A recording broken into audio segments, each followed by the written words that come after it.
بسم اللہ الرحمن الرحیم الحمد للہ رب العالمین وبہ نستعین وصلی اللہ وسلم علی سید الانبیاء والمرسلین وعلی آلہ واصحابہ اجمعین ومن تبعہم باحسان الی یوم الدین اما بعد۔ اللہ سبحانہ وتعالیٰ کی توفیق اور اس کے فضل و کرم سے آج ہم نے تیسری تراویح مکمل کی اور تیسرا جز بھی ہم نے مکمل سماعت کیا۔ اس تیسرے جز میں ایک آیت کریمہ ہے۔ اللہ رب العالمین نے فرمایا سورۃ آل عمران میں، شہید اللہ انہ لا الہ الا هو والملائکۃ واولو العلم قائما بالقسط لا الہ الا هو العزیز الحکیم۔ یہ جو آیت کریمہ ہے سورۃ آل عمران کی، اس آیت کریمہ سے متعلق صرف ایک بات میں آپ کو بتاؤں گا۔ آپ اندازہ لگائیں، صرف یہ ایک آیت کریمہ، اس کی اگر کما حقہ تفسیر کرنا چاہیں تو بلا مبالغہ کئی گھنٹے لگ جائیں گے۔ یہ اللہ کا کلام ہے، اور اس اعتبار سے بھی کہ اس آیت کریمہ میں جو بات بتائی گئی ہے وہ توحید کی بات ہے، اور توحید کو سب سے نمایاں کر کے پیش کیا گیا ہے پورے قرآن مجید میں۔ اس آیت کریمہ میں اللہ تعالیٰ نے فرمایا، شہید اللہ انہ لا الہ الا ہو۔ شہیدہ، یہ جو فعل ہے شہیدہ، اس کا معنی کیا ہے آپ دیکھیں گے۔ جو قدیم مفسرین ہیں، امام مجاہد، قتادہ ابن دعامہ سدوسی، اور امام ابو جعفر محمد ابن جریر الطبری، پھر مابعد کے قاضی ابن عطیہ، خصوصی طور پر شیخ الاسلام ابن تیمیہ اور حافظ ابن القیم رحمہم اللہ اجمعین، ان اصحاب علم نے جو معانی بتائے ہیں شہیدہ کے، وہ قابل غور ہیں۔ دھیان دیجیے گا کہ یہ فعل کتنا وسیع ہے، کتنی معانی اس کے اندر آتے ہیں۔ شہیدہ کا ایک معنی آتا ہے یعنی عالمہ کی، یا اعلمہ، کسی کو آگاہ کرنا، جاننا، اور کسی کو بتانا، کسی کو آگاہ کرنا۔ ابو اسحاق الزجاج رحمہ اللہ کی جو کتاب ہے معانی القرآن و اعرابہ، اس میں انہوں نے اس کا معنی بتایا کہ شہیدہ یعنی بینا، بیان کرنا، واضح کرنا، اخبارا، اعلما، یہ سب معانی آتی ہیں اس کے۔ امام مجاہد نے کہا رحمہ اللہ کہ اس کا معنی ہے شہیدہ کا یعنی قضا، وقضا ربک الا تعبدوا الا ایاہ، ہے نہیں سورۃ الاسراء میں کہا کہ شہیدہ کے معنی آتی ہے قضا کے، حکم، امارا، یعنی خلاصہ کلام کیا ہے؟ شہید اللہ یعنی اللہ سبحانہ و تعالیٰ نے واقف کروایا، اللہ نے آگاہ کروایا، اللہ نے خبر دی، اللہ سبحانہ و تعالیٰ نے حکم دیا، اللہ سبحانہ و تعالیٰ نے واضح کیا۔ یہ سب معنی اس کے اندر آتے ہیں۔ حافظ ابن القیم رحمہ اللہ، ان کی ایک کتاب ہے مدارج السالکین، پتہ ہے آپ لوگوں کو مدارج السالکین؟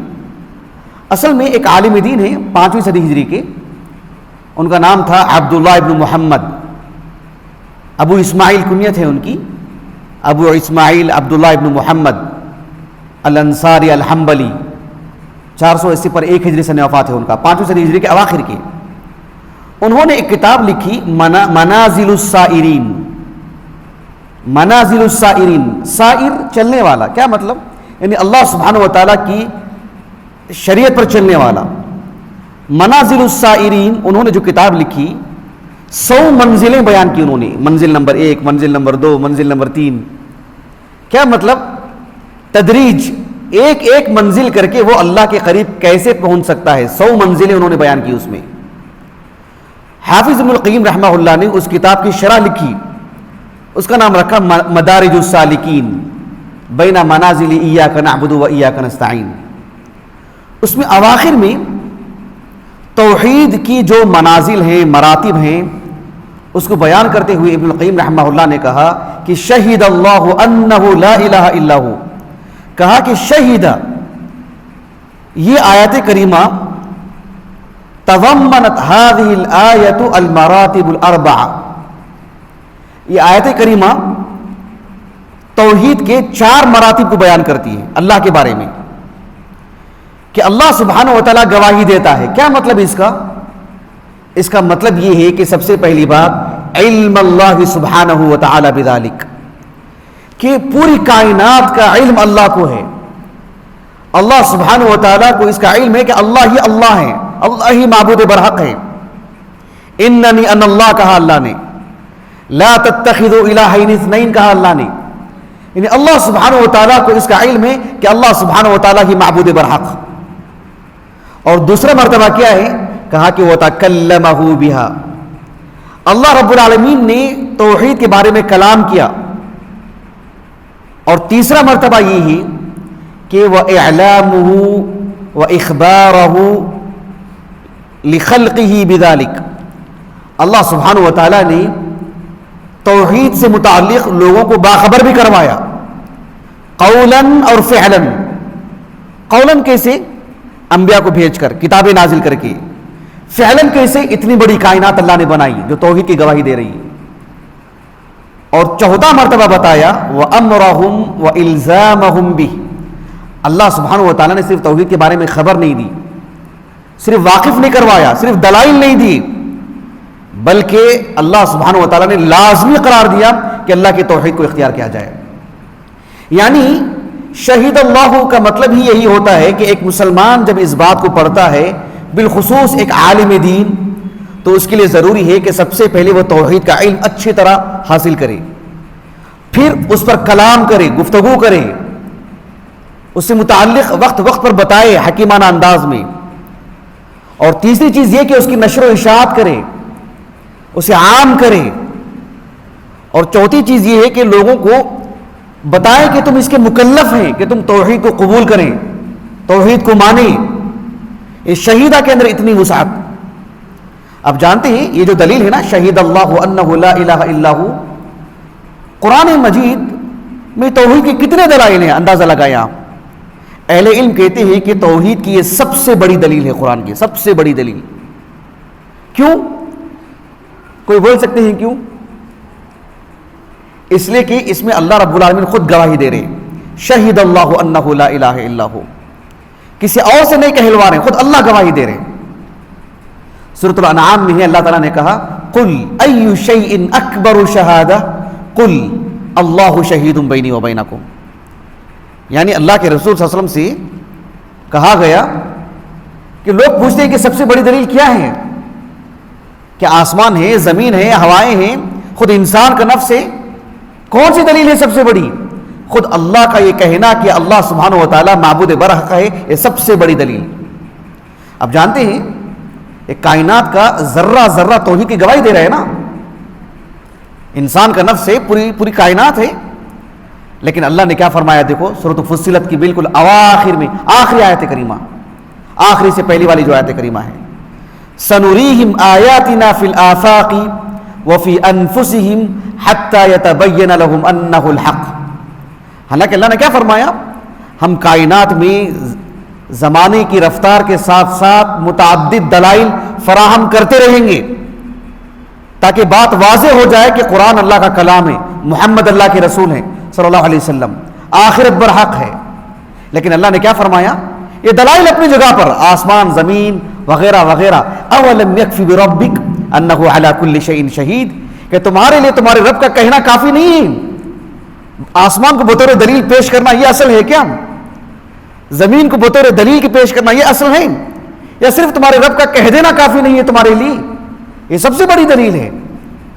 اولم یکفی بربک انہ علی کل شیء شہید۔ شیخ الاسلام ابن تیمیہ رحمہ اللہ کے جو مجموع الفتاوی ہے نا، اس میں جلد نمبر 14 دیکھو آپ، اس میں سورۃ آل عمران کی تفسیر ہے۔ اس میں شیخ الاسلام ابن تیمیہ رحمہ اللہ نے اس آیت کریمہ کو لکھنے کے بعد کہا فَإِنَّ هَذِهِ الشَّهَادَةَ أَعْظَمُ الشَّهَادَاتِ، توحید کے لیے سب سے بڑی دلیل ہے۔ حافظ ابن القیم رحمہ اللہ کی جو مدارج السالکین ہے، اس میں آپ نے کہا هَذِهِ الْآيَةُ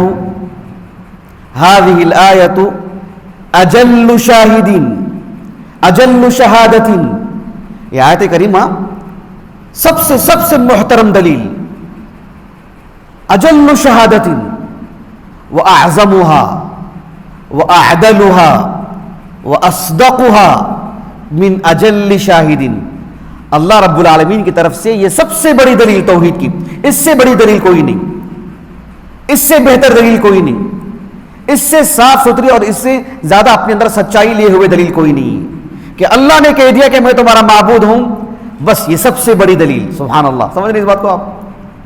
میں اپنی بات کو ختم کرتا ہوں، ایک بات لطیف آپ کو سنا دیتا ہوں۔ امام المفسرین ابو جعفر محمد بن جریر الطبری رحمہ اللہ، ان کی جو تفسیر ہے جامع البیان فی تأویل عناء القرآن، اس میں ایک لطیف بات آپ نے کہا کہ اللہ رب العالمین نے فرمایا شہید اللہ انہ لا الہ الا ہو، لا الہ الا ہو، یا اس کے بعد ان الدین عند اللہ الاسلام، اس کی سب سے پہلے گواہی کون دیتا ہے؟ اللہ۔ اس کے بعد والملائکۃ، تیسرے نمبر پر وَأُولُو الْعِلْمِ قَائِمًا وَأُولُو الْعِلْمِ، تیسرے نمبر اہل علم کا ذکر کیا۔ سب سے پہلے گواہی کون دیتا ہے؟ اللہ تعالیٰ۔ امام طبری کہتے ہیں رحمہ اللہ، کیوں اللہ تعالیٰ نے اہل علم کا ذکر کیا اس سے پہلے ملائکہ کا اور آغاز کیا اللہ سے، کیوں؟ امام طبری رحمہ اللہ کہتے ہیں کہ سن عبادہ، اللہ تعالیٰ نے اپنے بندوں کے لیے ایک سنت، ایک نمونہ، ایک قانون، ایک ادب بتایا اللہ رب العالمین نے، ایک سلیقہ دیا اللہ رب العالمین نے۔ کس بات کا سلیقہ؟ کہ ان یبدأوا فی امورہم بذکرہ قبل ذکر غیرہ، کہ دین کے بارے میں کوئی بھی معاملہ ہو دوسروں کو بتانے سے پہلے خود آپ اس کو تسلیم کریں، آپ کا وہ عقیدہ ہو، آپ کا وہ عمل ہو، آپ کا وہ نظریہ ہو، آپ اسے قبول کریں پھر آپ بتائیں۔ تو اللہ نے گویا کہ ایک دستور دیا کہ پہلے اللہ نے گواہی دی شہید اللہ انہم، پھر ملائکہ اور اولو العلم کا ذکر کیا کہ تاکہ کوئی بھی دین کے بارے میں بتائیں تو سب سے پہلے آپ کا اپنا وہ عقیدہ ہونا چاہیے، آپ کا اپنا وہ عمل ہونا چاہیے، پھر آپ دوسروں کو بتائیں۔ یہ امام طبری نے کہی یہ بات رحمہ اللہ۔ اللہ تعالیٰ سے دعا ہے کہ اللہ تعالیٰ ہمیں اس عظیم دلیل کو لینے، قبول کرنے، نشر و اشاعت کرنے، عام کرنے اللہ ہمیں توفیق دے۔ سبحانک اللہم و بحمدک اشہد ان لا الہ الا انت استغفرک و اتوب الیک۔